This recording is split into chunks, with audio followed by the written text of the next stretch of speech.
Hello मेरे प्यारे कृषि योद्धाओं, कैसे हो आप सभी। तो आज अपन बात करने वाले हैं किसके बारे में बेटा। आज अपन बात करने वाले हैं नेचुरल फार्मिंग के फर्स्ट टॉपिक के बारे में। और आई होप आप सभी बढ़िया होंगे और इसके साथ में स्वस्थ होंगे। और इसके साथ में ही और भी स्वस्थ करने के लिए नेचुरल फार्मिंग आ गई है। अगर स्वास्थ्य बिगड़ रहा है तो बेटा नेचुरल फार्मिंग कीजिए, ऑर्गेनिक फार्मिंग कीजिए, बढ़िया खाइए और बढ़िया मस्त रहिएगा। और इसके साथ में जैसा कि आप सभी को रिजल्ट दिख रहा है बेटा, और रिजल्ट इसके साथ में ही मैथ में 100 में से 100 नंबर, और इधर आप देख सकते हो 9.1 ओजीपी है। ठीक है, इसके साथ में ही अपन बात करेंगे सबसे पहले किसके बारे में बेटा, टॉपिक फर्स्ट के बारे में। नेचुरल फार्मिंग का टॉपिक फर्स्ट, सेशन फर्स्ट है। ओके, सबको उत्सुकता होगी कि सर कैसा क्या पढ़ाने वाले हैं और इसके साथ में इसमें क्या क्या चीजें आने वाली है। जैसा कि सिलेबस एनालिसिस कर चुके हैं तो थोड़ा बहुत तो अनुभव हो गया होगा कि क्या पढ़ाया जाएगा। अब अपन नेचुरल फार्मिंग की बात करेंगे। सबसे पहले पहले टॉपिक की अपन चर्चा करते हैं। नेचुरल फार्मिंग क्या होती है बेटा, प्राकृतिक खेती। क्या होती है, प्राकृतिक खेती होती है। मतलब अपन बात करते हैं प्रकृति, किसका खेल है बेटा, प्रकृति का खेल है। प्रकृति अपने को देगी और उसके द्वारा मतलब गांव का पैसा भी गांव में और शहर का पैसा भी गांव में। गांव का पैसा गांव में, शहर का पैसा भी गांव में, ऐसी कहावत मानी जाती है। बेटा अपने को इसकी हिस्ट्री देखनी है कि पहले जो अपने एग्रीकल्चर थी, पहले जो अपने एग्रीकल्चर थी वो किस प्रकार से थी, उसका इतिहास तो बता दीजिएगा। तो अपने को प्राचीन कृषि की क्या बतानी है, भारतीय विरासत अपने को बतानी है, एक्सप्लेन करनी है। तो सबसे पहले बात करते हैं कृषि विरासत क्या होती है, मतलब एग्रीकल्चर हेरिटेज क्या होती है, ये तो अपने को समझ में आया। तो एग्रीकल्चरल जो हेरिटेज है बेटा, वो किस चीज को रेफर करता है, वो ट्रेडिशनल नॉलेज मतलब टीके को रेफर करता है। टीके का मतलब क्या होता है, ट्रेडिशनल नॉलेज होता है बेटा। क्या होता है, ट्रेडिशनल नॉलेज। ट्रेडिशनल नॉलेज की बात करते हैं जैसे कि अपने घर वाले या घर वालों के साथ में घर वालों की भी घर वाले, उनके भी घर वाले, उनके भी घर वाले, मतलब पहले के अपने पूर्वज है, वो पूर्वज ऐसे बोलते थे कि आप दो फसलें साथ में लोगे ना तो आपको फायदा होगा। और अगर आप तीन चार प्रकार के जैसे खेती भी साथ में करोगे, पशुओं को भी पालोगे, इसके साथ में फॉरेस्ट्री भी करोगे तो और ज्यादा लाभ प्राप्त होगा। आजकल उसको किस नाम से जानने लगे, फार्मिंग सिस्टम के नाम से जानने लगे। मतलब ट्रेडिशनल नॉलेज को रेफर कौन करता है बेटा, अपने करता है एग्रीकल्चर हेरिटेज। कौन करता है बेटा, एग्रीकल्चरल हेरिटेज क्या करता है, ट्रेडिशनल नॉलेज को रेफर करता है। इसके साथ में ही वैल्यूज और इसके साथ में ही practices, system related to farming that have been followed for 1000 years, मतलब बात करते हैं हजारों साल पहले, हजारों साल पहले से चली आ रही है कृषि। तो वो किस प्रकार से पारंपरिक जो मूल्य थे, अपन बात करते हैं ट्रेडिशनल नॉलेज था, इसके साथ में ही मूल्य थे, वैल्यू की बात करते हैं, जो भी मेथड थे या प्रैक्टिसेस थी, उन प्रणालियों से रिलेटेड है जो हजारों वर्षों से खेती में अपनाई जा रही है। ट्रेडिशनल नॉलेज या एग्रीकल्चरल हेरिटेज किसको बोलेंगे, जो पहले से अपनाते आ रहे हैं अपन, जो प्रैक्टिसेस, जो मेथड्स अपन पहले से अपनाते आ रहे हैं, हजारों सालों से अपन अपनाते आ रहे हैं, उसको एग्रीकल्चरल हेरिटेज कहते हैं। जैसे कि वराहमिहिर में,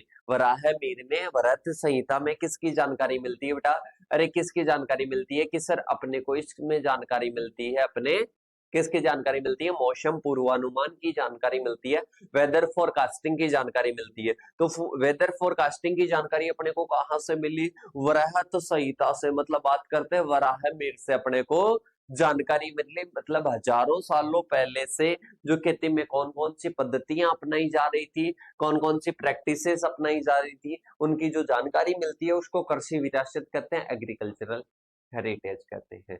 अरे क्या कहते हैं बेटा, एग्रीकल्चरल हेरिटेज कहते हैं। तो देखिएगा सबसे पहले बात करते हैं, it represent the relationship between agriculture, nature, culture और स्पिरिचुअलिटी। मतलब ये जो एग्रीकल्चरल हेरिटेज है ना बेटा, ये क्या करता है, ये रिप्रेजेंट करता है रिलेशनशिप को कृषि के मध्य, कृषि और प्रकृति के मध्य, और इसके साथ में आध्यात्मिकता, और इसके साथ में संस्कृति, प्रकृति, इन सभी के मध्य क्या दर्शाता है बेटा, संबंध, इन सभी के मध्य रिलेशन को रिप्रेजेंट करता है। क्या करता है बेटा, रिलेशन को रिप्रेजेंट करता है। तो कृषि, प्रकृति, संस्कृति और आध्यात्मिकता के बीच में क्या करता है, संबंध को दर्शाता है। रिलेशन को क्या करता है बेटा, दर्शाता है। तो इसको अपन क्या बोलते हैं, इसको अपन कृषि विरासत या एग्रीकल्चरल हेरिटेज बोलते हैं।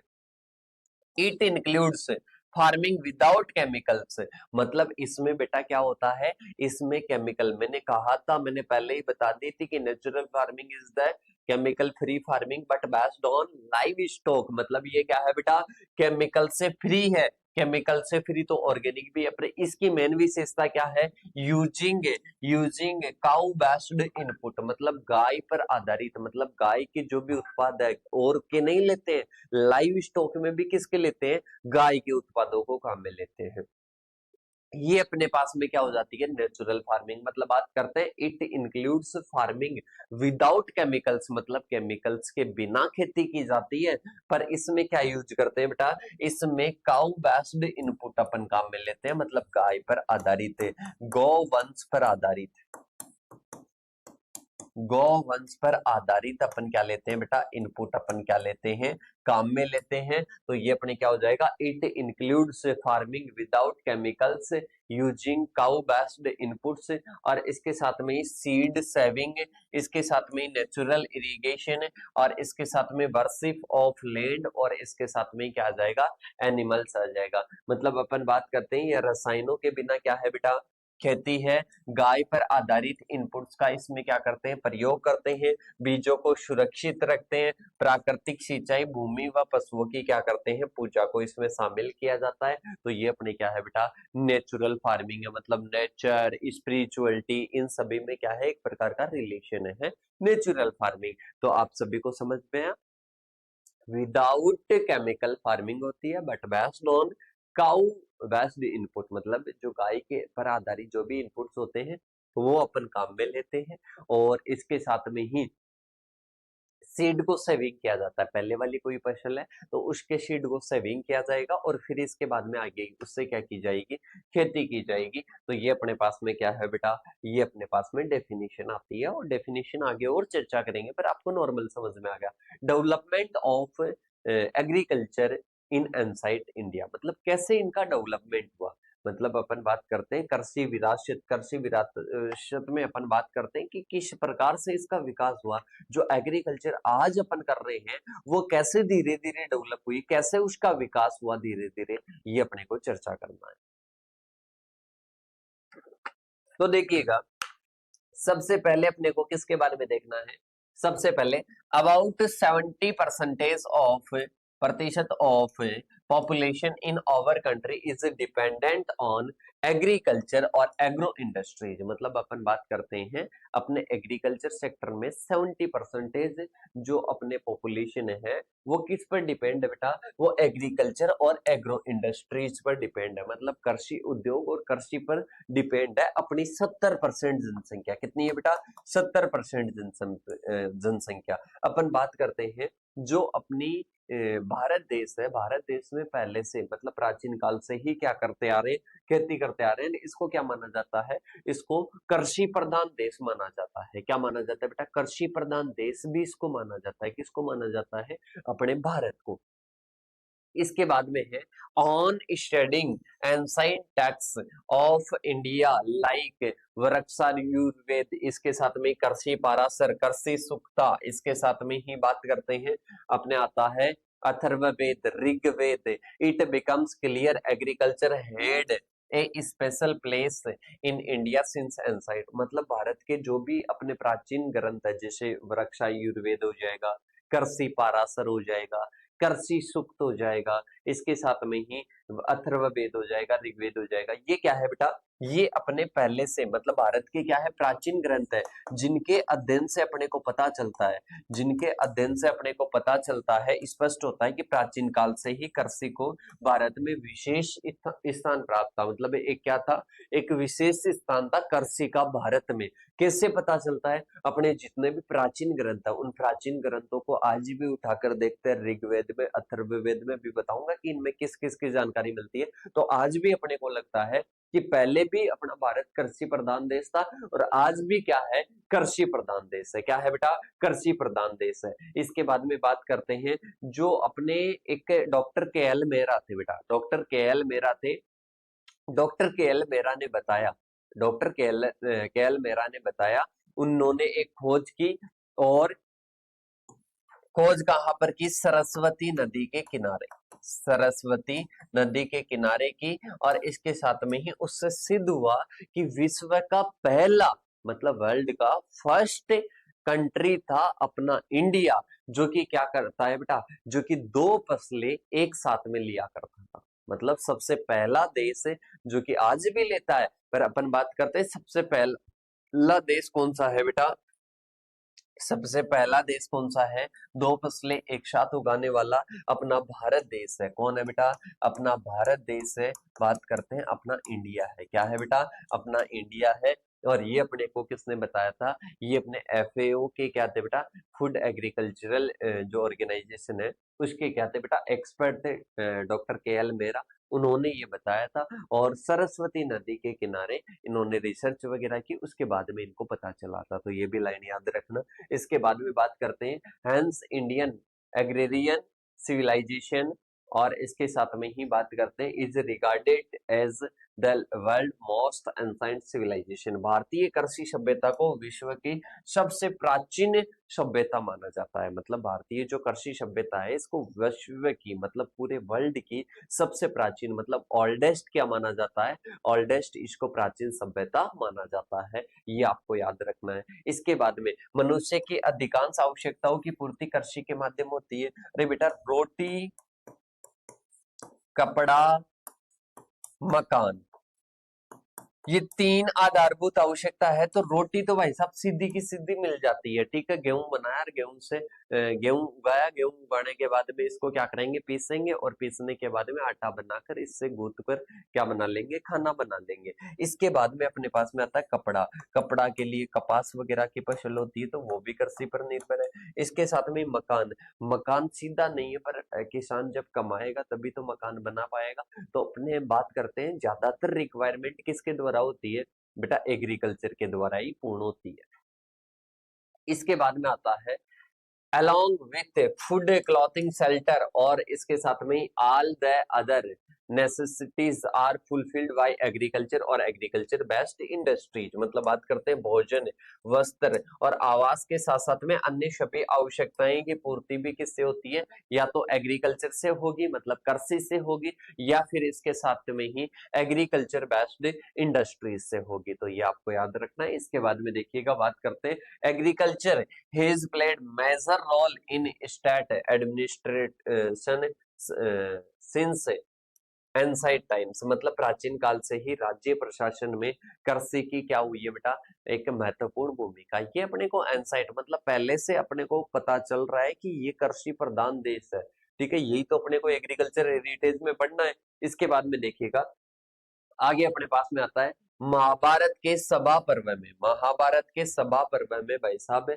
नारद युधिष्ठिर से कहते हैं, नारद युधिष्ठिर से कहते हैं। तो दोनों को इंग्लिश हिंदी वाले सारी चीजें याद रखना बेटा। इन इंग्लिश में भी आपको इसी प्रकार से लिखना है कि इन्होंने कहा, नारद युधिष्ठिर से कहते हैं, नारद ने युधिष्ठिर से कहा कि हे राजन, क्या कहा कि हे राजन, कृषि को सुधारने के लिए कुएं, बावड़ियां, जलाशय आदि विभिन्न स्थानों पर बनवाने चाहिए ताकि आपके राज्य के किसान कृषि पर अधिक निर्भर न हो रहे। मतलब बात करते हैं कि नारद ने युधिष्ठिर से कहा कि हे राजन, आपके राज्य में अगर आप चाहते हो कि किसान वर्षा पर आधारित ना हो तो आपको जगह जगह पर कुएं, बावड़ी, तालाब बनवाने चाहिए।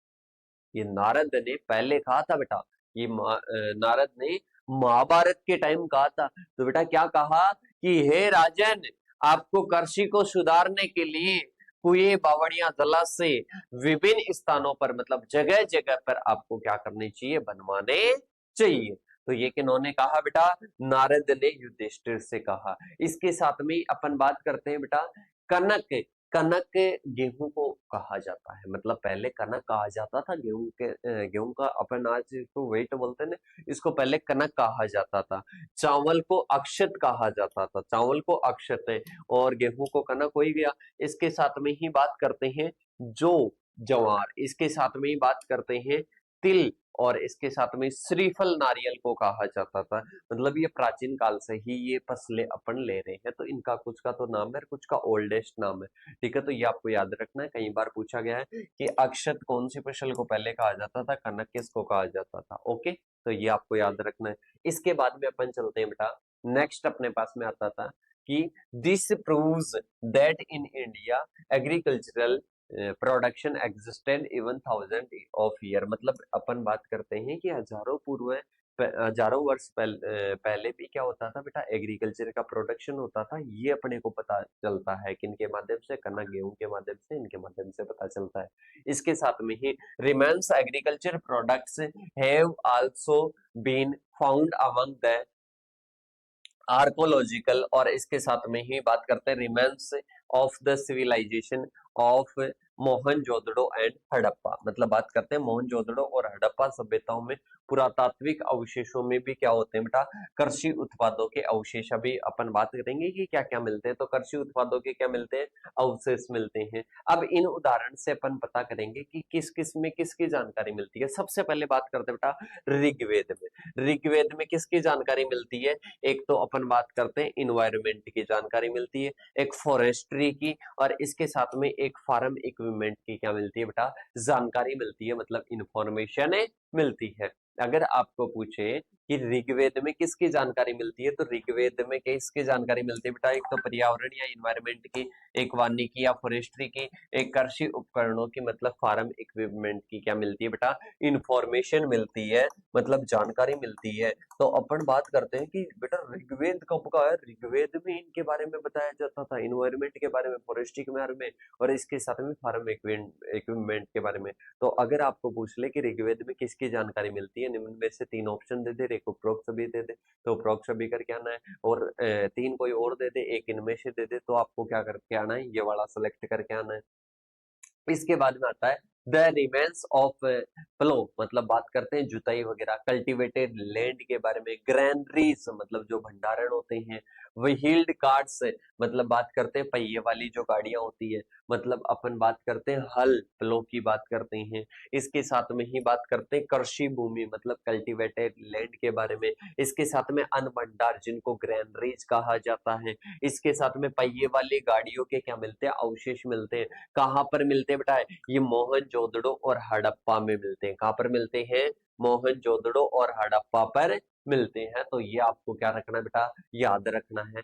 प्लांट प्रोटेक्शन के बारे में कहां पर मिलता है, अथर्ववेद में। किस में मिलता है बेटा, इंफॉर्मेशन प्लांट प्रोटेक्शन से रिलेटेड किस में मिलती है बेटा, अथर्ववेद में मिलती है। किस में मिलती है, अथर्ववेद में मिलती है। तो ये जरूर याद रखना है। इसके बाद में बात करते हैं, अगर बात कर ले सॉइल के क्लासिफिकेशन की बात कर ले, इसके साथ में वेदर फोरकास्टिंग की बात कर ले, इरिगेशन सिस्टम की बात कर ले, फार्म इक्विपमेंट की बात कर ले। फार्म इक्विपमेंट की शुरू वाले में ऋग्वेद में भी मिलती है और इसमें भी मिलती है।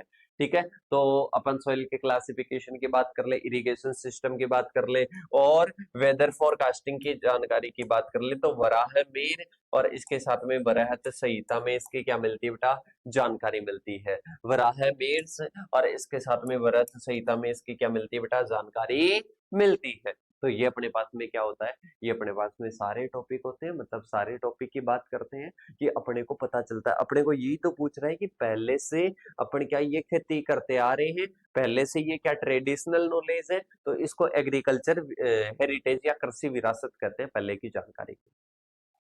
अब इसके बाद में अपन चलते हैं, ये अपने को इनके द्वारा पता चल जाता है। अब इसके बाद में अपन चलते हैं, कुछ अपने पास में घटनाएं हैं जो आपने पढ़ी होगी, जेट के टाइम पर भी पढ़ी होगी। ठीक है, इनमें से भी मेन अपन चर्चा करेंगे बेटा।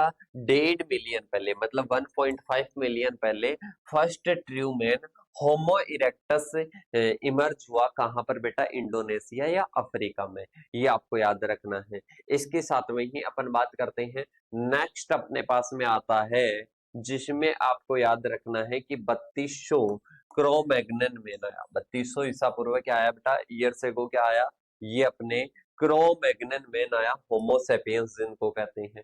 इसके साथ में 10,000 ईसा पूर्व कुत्तों का पालन, मतलब डोमेस्टिकेशन ऑफ डॉग, किसके लिए? हंटिंग के लिए, मतलब शिकार करने के लिए। और 8,700 ईसा पूर्व, 8,700 ईसा पूर्व की बात करते हैं तो इसमें क्या हो जाएगा? डोमेस्टिकेशन ऑफ शिप, मतलब अपन बात करते हैं भेड़ों का पालन क्या हो गया? शुरू हो गया। 7,700 ईसा पूर्व की बात करते हैं तो डोमेस्टिकेशन ऑफ गोट शुरू हो गया। 7,500 की बात करते हैं तो कल्टीवेशन ऑफ क्रॉप्स, गेहूं और जौ की खेती, व्हीट और बार्ले की खेती क्या हो गई बेटा? शुरू हो गई। इसके साथ में ही बात करते हैं 6,000 की बात करते हैं तो कैटल और पिग्स की क्या होगी? डोमेस्टिकेशन स्टार्ट होगी। 4,400 ईसा पूर्व की बात करते हैं तो कल्टीवेशन ऑफ मेज क्या होगी बेटा? स्टार्ट हो गई, मतलब मक्का की खेती स्टार्ट हो गई। कल्टीवेशन ऑफ राइस की बात करते हैं 4,000 ईसा पूर्व। कल्टीवेशन ऑफ पोटैटो, आलू की बात करते हैं 3500 ईसा पूर्व। व्हील मतलब पहिए का आविष्कार कब हुआ? 3400 ईसा पूर्व। इसके साथ में bronze was used in make tools, मतलब इसमें क्या यूज करने लगे? कांसे से औजार बनाने लगे, तो ये 3,000 ईसा पूर्व है। प्लो का इन्वेंटेड और इरिगेटेड, मतलब इरिगेशन के बारे में, इरिगेटेड कल्टीवेशन कब करने लगे बेटा?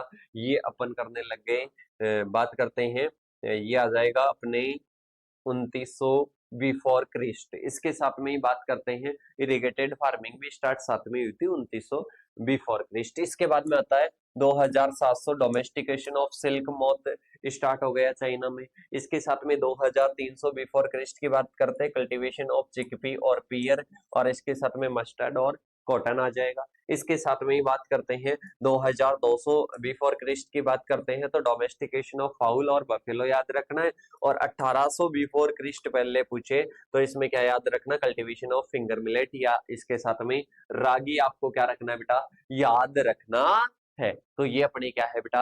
ये अपने पास में है कि एंसाइंट एग्रीकल्चर मतलब किस प्रकार से धीरे धीरे ये शुरू हुई, किस प्रकार से। ये हिस्ट्री में भी आ जाएगा बेटा, जो वाला अपन ने बात की ना पहले वाला, तो ये सेकंड चैप्टर में भी आ जाएगा। मतलब सेकंड में क्या है? हिस्ट्री है, तो हिस्ट्री वाला भी यही से क्या हो जाएगा? कवर हो जाएगा। हिस्ट्री का भी अभी इसी में टॉपिक में अपन चर्चा कर लेंगे। मतलब लगभग अपने 20 टॉपिक है तो 20 टॉपिक को अपन लगभग 11 से 12 क्लासों में अपन क्या कर लेंगे? कवर कर लेंगे। अब इसके बाद में देखिएगा आगे की ओर बात करते हैं features of ancient Indian agriculture, मतलब पहले की जो खेती थी, मतलब एंसाइंट, एंसाइंट की बात करते हैं जो प्राचीन खेती थी। प्राचीन खेती की अपन कैरेक्टरिस्टिक्स की बात करें या फीचर्स की बात करें, क्या थी? तो farming was based on local और नेचुरल रिसोर्सेस, सीड, काऊ डंग, यूरिन, इसके साथ में लीव्स और रेन वाटर। मतलब बात करते हैं पहले की जो एंसाइंट एग्रीकल्चर थी ना, ये बाहरी इनपुटों पर, मतलब एक्सटर्नल इनपुट्स पर क्या नहीं थी? आधारित नहीं थी। ये इंटरनल, मतलब बात करते हैं नेचर पर आधारित, नेचुरल और लोकल रिसोर्सेस पर, जितने भी इनपुट थे वो लोकल रिसोर्सेस से और इसके साथ में ही बात करते हैं नेचुरल रिसोर्सेस से कलेक्ट किए जाते थे। इसके साथ में ही बात करते हैं there was no use of chemical fertiliser और पेस्टिसाइड, मतलब इनमें किसी प्रकार का कोई केमिकल और फर्टिलाइजर यूज नहीं किया जाता है, मतलब पेस्टिसाइड वगैरह उपयोग नहीं किया जाता है। मतलब रासायनिक उर्वरकों, कीटनाशकों का कोई प्रयोग नहीं होता था। मतलब इसमें बात करते हैं कोई रासायनिक उर्वरकों का, कीटनाशकों का किसी प्रकार का यूज नहीं होता था। तो ये अपने क्या है बेटा? Ancient agriculture. क्या है? एंसाइंट एग्रीकल्चर है। इसके साथ में नेक्स्ट विशेषता की बात करते हैं soil was worshipped as a mother, मतलब अपनी जो मर्दा है बेटा, उस मर्दा को माता के रूप में पूजा जाता था। तभी तो अपन इसको नेचुरल फार्मिंग करते हैं। और गाय को पवित्र, गाय को और इसके साथ में मर्दा को माता के रूप में क्या किया जाता है बेटा?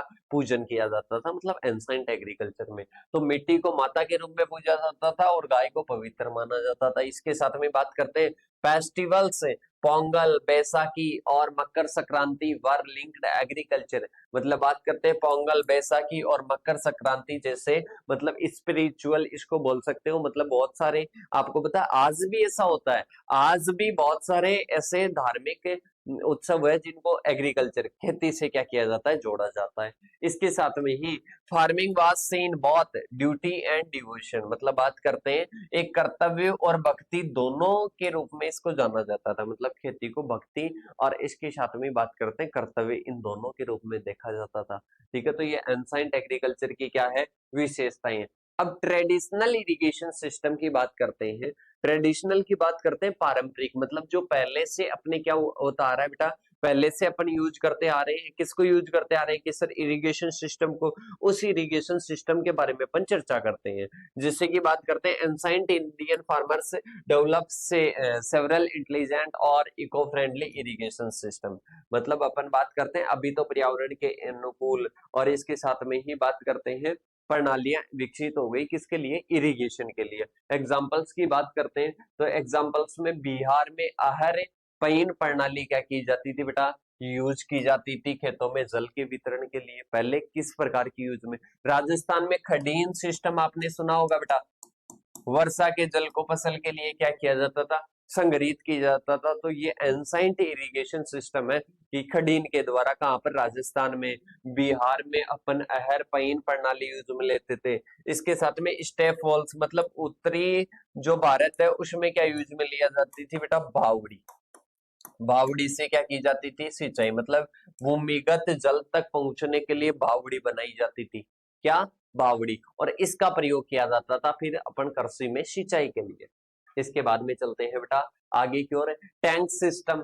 दक्षिणी भारत में या साउथ इंडिया में क्या यूज लिए जाते थे बेटा, टैंक। इसके साथ में ही बात करते हैं these method saved water increased efficiency without machine, मतलब अपन बात करते हैं बिना मशीन के ये क्या करते हैं, इफिशियंसी, मतलब दक्षता को क्या करते हैं, इंक्रीज करते हैं।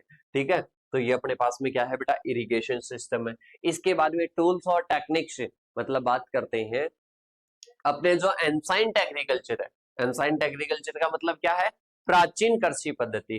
प्राचीन कृषि पद्धति में बात करते हैं तो इसमें कौन कौन से टूल्स और कौन कौन से टेक्निक्स प्रयोग लिए जाते हैं, तो देखिएगा, farmers used simple tools made from would iron और एनिमल पावर, मतलब किसान लकड़ी लोहे और पशु शक्ति से बने सरल औजारों का क्या करता था, पहले प्रयोग करता था, मतलब किससे, वुड से बने होते थे वो। इसके साथ में बात करते हैं कॉमन टूल्स की, जैसे कि बात करते हैं प्लो या जिसको हल बोला जाता है, फॉर टिलिंग ऑफ सॉइल, मतलब ये जुताई के लिए, मिट्टी को जोतने के लिए क्या किया जाता था, यूज किया जाता था। तो आज भी जानते हो कि पहले क्या, अब इतना तो ज्यादा भी ओल्ड नहीं है कि बहुत ज्यादा पहले का है, तो आज भी अपने को इनके अवशेष मिल जाते हैं। ठीक है, इसके साथ में बात करते हैं स्पैड नेगड़ी, जिसको फावड़ा बोला जाता है, क्या बोला जाता है बेटा, फावड़ा बोला जाता है, प्रेजेंट भी यूज में होता है, खुदाई और रोपाई के लिए प्रयोग लिया जाता है। पर्शियन व्हील, मतलब रहट, रहट किसके लिए, रहट कुएं से कुएं से पानी निकालने के लिए, कुएं से पानी निकालने के लिए रहट का प्रयोग किया जाता है। तो बेटा ये क्या है, ये अपने टूल्स है। इसके साथ में बात करते हैं एग्रीकल्चरल और इसके साथ में कल्चरल वैल्यू। क्या कल्चरल वैल्यू है, तो अपन बात करते हैं ये एक प्रकार का बिजनेस नहीं है, एक प्रकार का ऑक्यूपेशन नहीं है। बात करते हैं भारत की दृष्टि से ये एक प्रकार का ऑक्यूपेशन नहीं है, ये लोगों की आस्था है, लोगों की धारणा है। आपने देखा होगा कहीं कहीं पर देखा होगा कि बिल्कुल भी उससे प्रॉफिट नहीं हो रहा है फिर भी वो खेती करते हैं, मतलब एक आस्था है, कल्चर वैल्यू है। इसके साथ में ही आप सभी को पता है कि धरती में, मतलब मर्दा में बुआई से पहले क्या किया जाता है, उसकी पूजा की जाती है, मतलब उसको माता माना जाता है। इसके साथ में गायों को पवित्र माना जाता है। इसके साथ में अपन ने क्या की, चर्चा की, और त्योहारों को आपस में क्या किया जाता है, खेती से जोड़ा जाता है। इसके साथ में ही प्राचीन कृषि विद्वान और इसके साथ में ही ग्रंथ की बात करते हैं तो अपन ने सभी की बात कर ली बेटा। इसमें कुछ और है, जैसे कि कृषि पाराशर की बात करते हैं, और पाराशर द्वारा, कृषि पाराशर है जिसमें मिट्टी और बीज और ऋतु फसलों पर आधारित है। इसके साथ में ही बात करते हैं, नेक्स्ट आता है अर्थशास्त्र कौटिल्य के द्वारा, इसमें कृषि प्रबंधन और अर्थव्यवस्था पर क्या है, आधारित है, मतलब इकोनॉमी पर आधारित है। इसके साथ में ही बात करते हैं शूरपाल के द्वारा वृक्षायुर्वेद, इसमें बात करते हैं वृक्ष विज्ञान और पौधों की देखभाल पर क्या किया जाता है, अध्ययन किया जाता है। क्या किया जाता है बेटा, अध्ययन किया जाता है। बरहर वराहमिहिर में, वराह संहिता में बात कर लिए थे पहले ही। इसके साथ में सारे ग्रंथों के बारे में अपन ने पहले भी चर्चा की थी। अब देखिएगा, आधुनिक समय में प्राचीन कृषि का महत्व है। मतलब पहले जो खेती की जाती थी, अभी क्या प्रेजेंट टाइम में भी है, प्रेजेंट टाइम में है, तभी तो अपन नेचुरल फार्मिंग के बारे में पढ़ रहे हैं। अरे नेचुरल फार्मिंग के बारे में क्यों पढ़ रहे हैं? क्योंकि पहले वाली चीजों को अब यूटिलाइज करना पड़ेगा। बीच में अपन ने केमिकल्स का बहुत ज्यादा प्रयोग कर लिया, मतलब मृदा पर विपरीत प्रभाव पड़ेगा, और इसके साथ में मानव स्वास्थ्य पर, पशु स्वास्थ्य पर, और पूरा पर्यावरण का संतुलन बिगड़ जाएगा। तो इसलिए बात करते हैं, today due to chemical farming soil और वाटर गेटिंग पोल्यूटेड। मतलब आजकल क्या हो रहा है, सोइल और इसके साथ में ही वाटर, मतलब जल और मृदा दोनों ही क्या हो रही है बेटा, पोल्यूटेड हो रही है, मतलब प्रदूषित हो रही है। ठीक है, पहला हो जाएगा। इसके साथ में ancient methods, organic farming, seed conservation और cow based farming are becoming becoming again. मतलब इसमें बात करते हैं बेटा, प्राचीन विधियों में जैविक खेती, प्राचीन विधियों में क्या थी बेटा, जैविक खेती थी। कौन सी थी बेटा, जैविक खेती थी। और इसके साथ में ही बात करते हैं बीज संरक्षण और गाय पर आधारित खेती, जो कि फिर से महत्वपूर्ण बन रही है, क्योंकि अपन बात कर रहे हैं सोइल और वाटर क्या हो रहा है, प्रदूषित हो रहा है, सोइल और वाटर प्रदूषित हो रहा है। मतलब अब अपने को क्या करना है, उसको बचाना है। बचाना है तो अपने को क्या करना है, नेचुरल जो रिसोर्सेस है उनका यूज करना पड़ेगा, लोकल रिसोर्सेस का क्या करना पड़ेगा बेटा, यूज करना पड़ेगा। ठीक है, जैसे कि परंपरागत कृषि विकास योजना, भारतीय प्राकृतिक कृषि पद्धति, इनको भी क्या हो रहा है, बढ़ावा दे रहे हैं। तो ये फर्स्ट वाला टॉपिक अपन ने 20 से डिवाइड किए थे सिलेबस में, तो फर्स्ट वाला टॉपिक तो क्या होता है, कंप्लीट होता है। सीधा सा समझ लेना बेटा, प्राकृतिक खेती है, मतलब natural farming is the based on cow, मतलब गाय के इनपुट्स पर आधारित है। केमिकल फ्री है, गाय पर आधारित है। इसके साथ में ही बात करते हैं, इसमें पिछले की बात की, पहले की हिस्ट्री की बात कर ली कि अथर्ववेद में क्या मिलता है, वराहमिहिर में क्या मिलता है, वो सारी चीजें अपन ने चर्चा की। आई होप आप सभी को बेटर तरीके से समझ में आ गया। छोटा क्वेश्चन घुमाकर यहाँ से पूछ सकता है, और इसके अलावा बाकी में तो पूछा ही जाता है। मौसम पूर्वानुमान की जानकारी कहाँ पर मिलती है, वराहमिहिर में। कहाँ पर मिलती है बेटा, वराहमिहिर में मिलती है। अभी इसके साथ में ही अपन एक और टॉपिक की चर्चा कर लेते हैं, सेकंड टॉपिक की, दोनों टॉपिकों की इसी में चर्चा कर लेते हैं, क्योंकि उसमें भी क्या है बेटा, हिस्ट्री तो है, उसमें भी क्या है, हिस्ट्री है, मतलब इतिहास है, तो उसकी भी चर्चा अपन इसी टॉपिक में कर लेते हैं। ठीक है, सबसे पहले बात करते हैं प्राकृतिक खेती क्या है। तो प्राकृतिक खेती की बात करते हैं तो बेटा ये क्या है, केमिकल फ्री फार्मिंग है, but based on cow, live stock based. मतलब लाइव स्टॉक में की भी क्या आ जाएगी, काउ आ जाएगी। मतलब without the use of synthetic fertiliser, pesticide और जेनेटिकली, मतलब जीएमओ भी प्रयोग नहीं किया जाता है, जेनेटिकली मॉडिफाइड जो ऑर्गेनिज्म है उनका भी प्रयोग नहीं किया जाता है।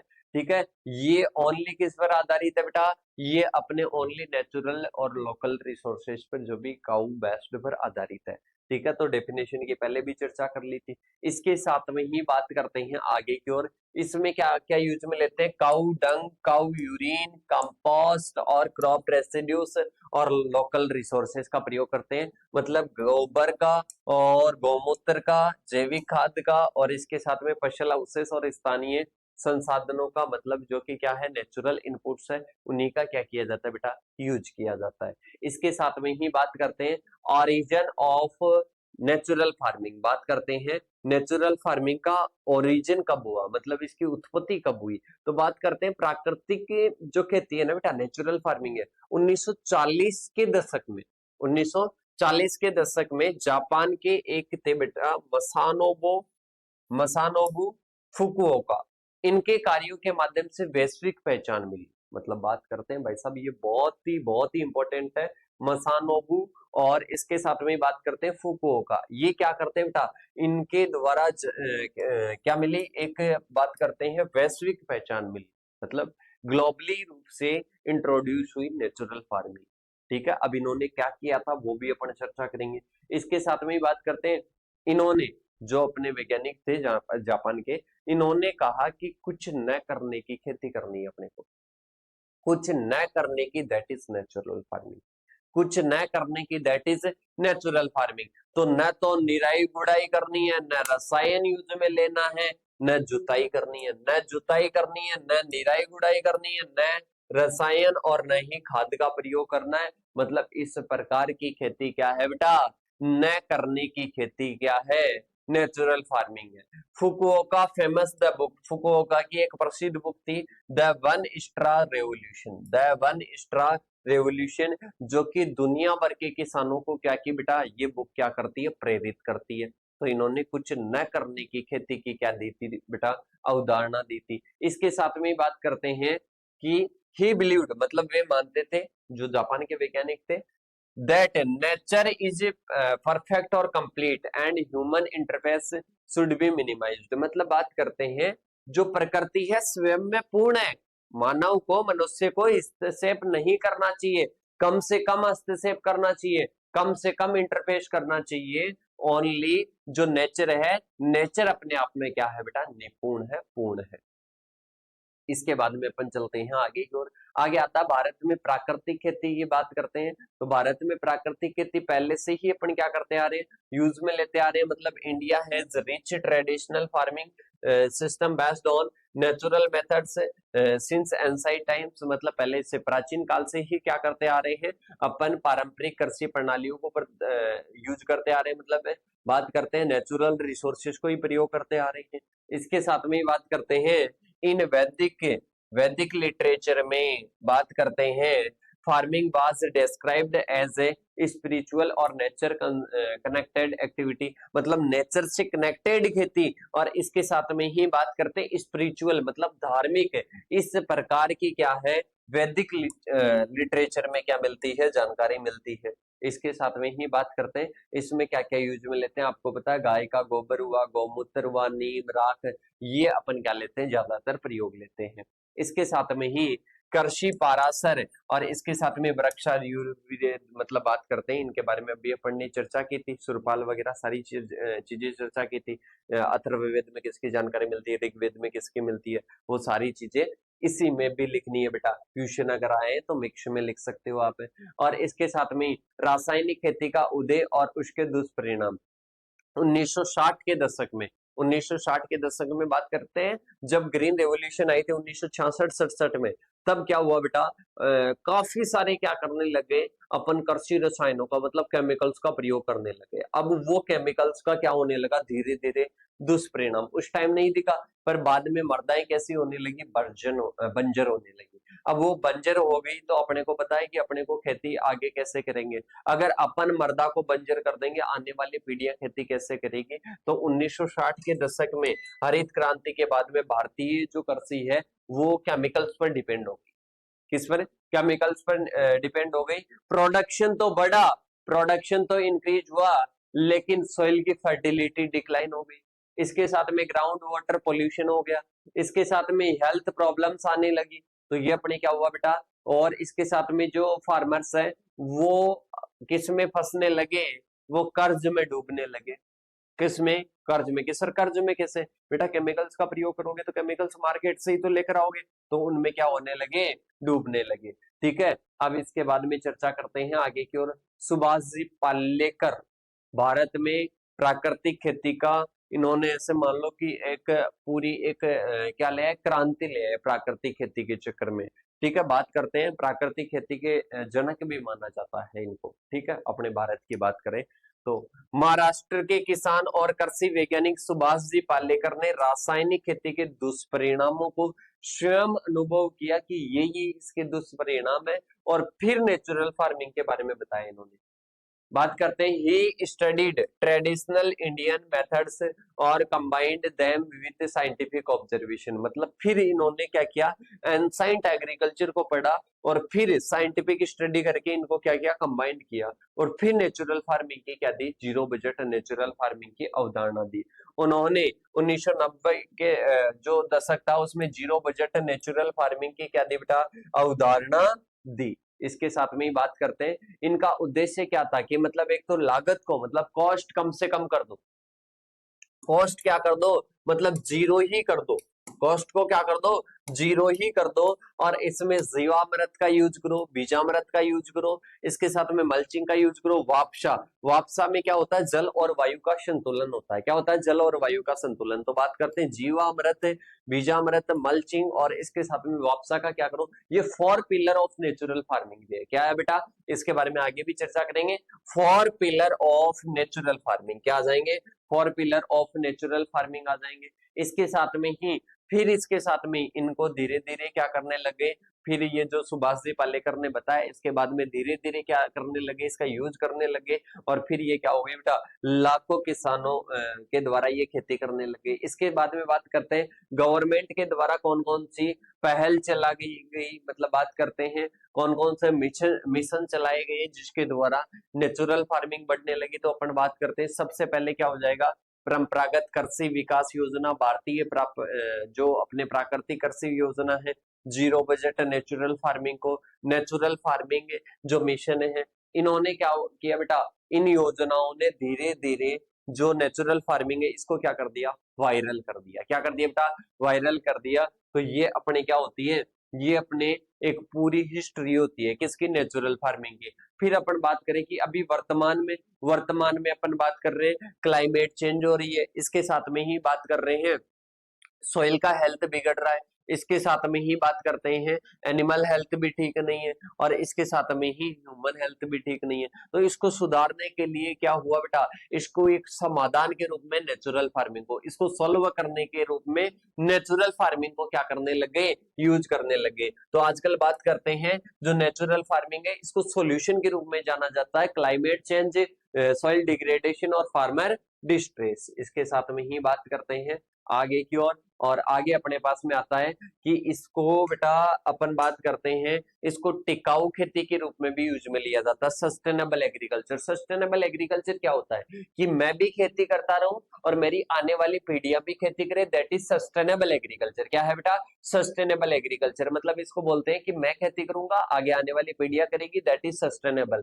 ठीक है, तो नेचुरल फार्मिंग करेंगे, केमिकल का प्रयोग करेंगे नहीं, मृदा का स्वास्थ्य खराब होगा नहीं, तो अपन लगातार क्या करते रहेंगे, खेती करते रहेंगे। तो बेटा ये अपने आज के 2 टॉपिक कंप्लीट हो गए, एक सेशन कंप्लीट हो गया। इसके बाद में दूसरे सेशन के साथ में मिलेंगे। किसी भी साथी अगर कोई फर्स्ट बार देख रहा है तो एप्लीकेशन पर जाइएगा और इसके साथ में सारे टॉपिक को 1 बाय 1 समझिएगा। बहुत अच्छी भाषा में आपको समझ में आ जाएंगे, और कैसे क्या समझ में आ रहा है ये भी आपको फीडबैक जरूर देना है। कुछ भी डाउट है, कॉन्टेक्ट नंबर आपके सामने है, उन पर कॉन्टेक्ट कर सकते हो। तो मिलते हैं नेक्स्ट सेशन के साथ में, तब तक के लिए थैंक यू सो मच।